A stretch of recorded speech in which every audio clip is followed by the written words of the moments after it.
প্রিয় দর্শক, আপনারা কেমন আছেন? আশা করি ভালো আছেন। আবারও চাঁদাবাজ ও ছিনতাই শুরু হয়ে গেল দেশের মাঝে। আবারও চাঁদাবাজি ছিনতাইয়ের বিরুদ্ধে আন্দোলন করে তুলল ব্যবসায়িকরা আর কোম্পানির মালিকরা। তো ভিডিওটা দেখেন, দেখলে বুঝতে পারবেন। 317টি এম্বোটারি ফ্যাক্টরি আছে। বিগত কিছুদিন যাবৎ এম্বোটারি ফ্যাক্টরি পোলাপান বেতন দেওয়ার পর যখন ওনারা আসা যাওয়া করে, এসব ছেলেরা বেতন নিয়ে বাসায় যাওয়ার পথে রাস্তায় আটকিয়ে ওদের কাছ থেকে টাকা পয়সা নিয়ে যায়, মোবাইল ছিনতাই করে নিয়ে যায়। আজকাল 21 তারিখ, গতকাল 20 তারিখ ছিল, বেতন দেওয়ার টাইম ছিল।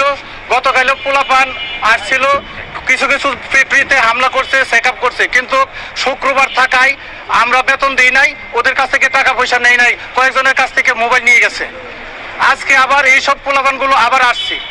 একটা ছেলেকে যখন অ্যাটাক করছে, তাদের কাছ থেকে এই মোবাইল ছিনতাই করার কালে কয়েকজন বন্ধু সহ একটা ছেলেকে ধরে ফেলার পর কিছু মারধর দেয়। ও কিছুক্ষণ দূরে গিয়ে কল দিয়ে সন্ত্রাসী গ্রুপকে এখানে নিয়ে আসে। সন্ত্রাসী গ্রুপ নিয়ে আসার পর একটা ফ্যাক্টরিতে হামলা চালায়, এলোপাতাড়িভাবে অনেক পোলাপানদের উপর আক্রমণ করে এবং চাপাতি হাতে নিয়ে অস্ত্র সহ নিয়ে এসে ওনাকে হাতে পায়ে কূপ দিয়ে আহত করে এবং অস্ত্র উঠিয়ে সবাইকে সতর্ক করে যে আমাদের বিরুদ্ধে কেউ কিছু বললে জানি মেরে ফেলবো।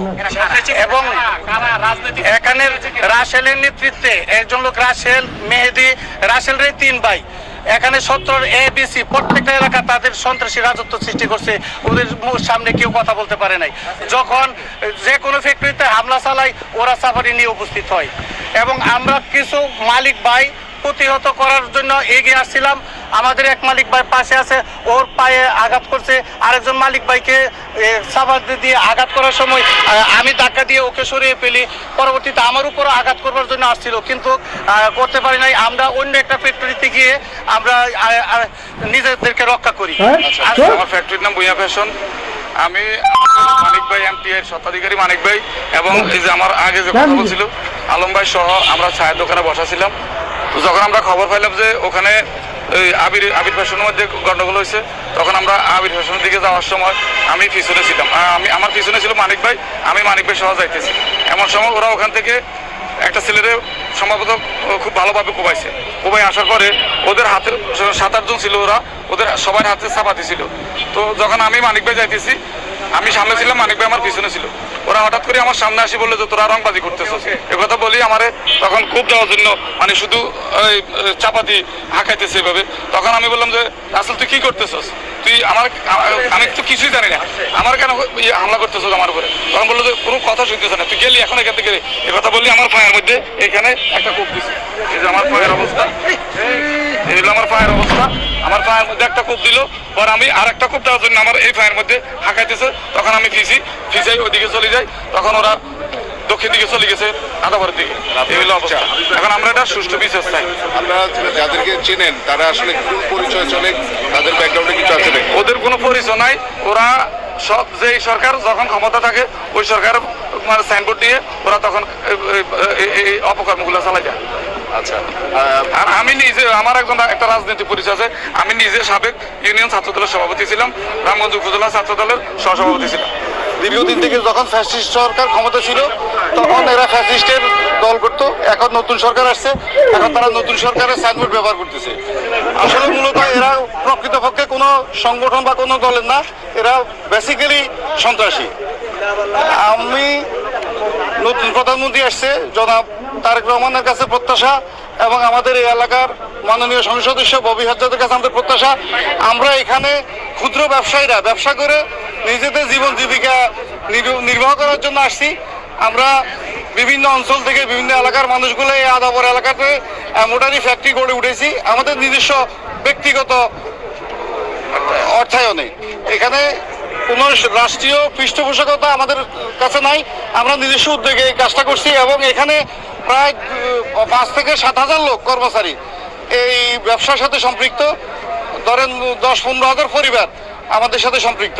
চাই এটা সুষ্ঠু সুন্দর তদন্তের মাধ্যমে এদের আইনের আওতা আনা হোক। থানা বলছে আমরা সন্ত্রাসমুক্ত আদালত এলাকা চাই, আমরা শান্তিতে বসে করতে নিরাপদে ব্যবসা করতে চাই। আমাদের এটাই থানার কাছে অভিযোগ করছি যে আমরা নিরাপদে শান্তিতে আমরা যাতে ব্যবসা বাণিজ্য খাইতে পারি। মামলা হয়েছে, মামলা চলতেছে। এসি সাহেব অসুবিধা আছেন, বর্তমান দায়িত্ব এসি সাহেব আছেন, উনি আমাদের আশ্বস্ত করছেন যে আপনারা বাড়ি যান। আমরা আশা করছি যে আপনাদের শ্রেণীর আগেই আপডেট পাবেন ইনশাল্লাহ। রফিকুল ইসলাম মৃধা, উনি একজন এমব্রয়ডারি ফ্যাক্টরির মালিক। আমার এই পাশে আছেন আমাদের যুবদলের সাবেক সভাপতি আদালত থানার, উনিও একজন এমব্রয়ডারি ব্যবসায়ী এবং মালিক সমিতির সাবেক সভাপতি। আসলে এই এমব্রয়ডারি যারা ব্যবসা করেন ফ্যাক্টরিগুলোর মালিক, তারা বেশিরভাগই আমাদের দলের আমাদের মানসিকতার ব্যবসায়ী। আজকে যেটা ঘটেছে এটার সাথে কোনোভাবেই আমরা একমত পোষণ করি না। আমাদের প্রধানমন্ত্রী জনাব তারেক রহমান সন্ত্রাস চাঁদাবাজের ব্যাপারে একেবারে জিরো টলারেন্স, এবং আমরাও সেই পথেই এবং সেই মনোভাবই পোষণ করি।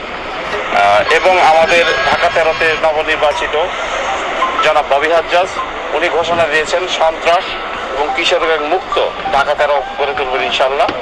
আমরা তাৎক্ষণিক খবর পাওয়া মাত্র এখানে চলে এসেছি এবং অপরাধীর কোনো রাজনৈতিক পরিচয় নেই, অপরাধীর পরিচয় অপরাধী। এবং আমরা পুলিশ প্রশাসনকে এবং আইন প্রয়োগকারী সংস্থাকে সর্বাত্মক সহযোগিতা করব। এখানে একটি মানবিক এবং নিরাপদ মোহাম্মদপুর আমরা ইনশাল্লাহ গড়ে তুলবো ইনশাল্লাহ। আর কিছু জানা থাকলে বলতে পারবেন। এখানে অনেক ঘনবসতিপূর্ণ এলাকা, সে যেই হোক, প্রাথমিক পরিচয়ে একটু জানা গেল, একটা ছেলের কথা জানা গেল, সে যেই হোক তাকে আইনের আওতায় এনে সর্বোচ্চ শাস্তি যাতে নিশ্চিত হয়। আমরা সকলে আছেন তো ইনশাল্লাহ। আমি একটু আগেও বলেছি এটা ঘনবসতিপূর্ণ এলাকা এবং অনেক অনেক মানুষ এখানে থাকে, ভাসমান লোকজন থাকে, এখানে আসে যায়। বাসা ভাড়া কম হওয়াতে সুবিধা বলেন অসুবিধা বলেন দুইটাই আছে আর কি। তো জনাব তারেক রহমানের সরকার, আমি দায়িত্ব নিয়ে বলছি, এগুলা এখানে প্রশ্রয় পাবে না ইনশাল্লাহ।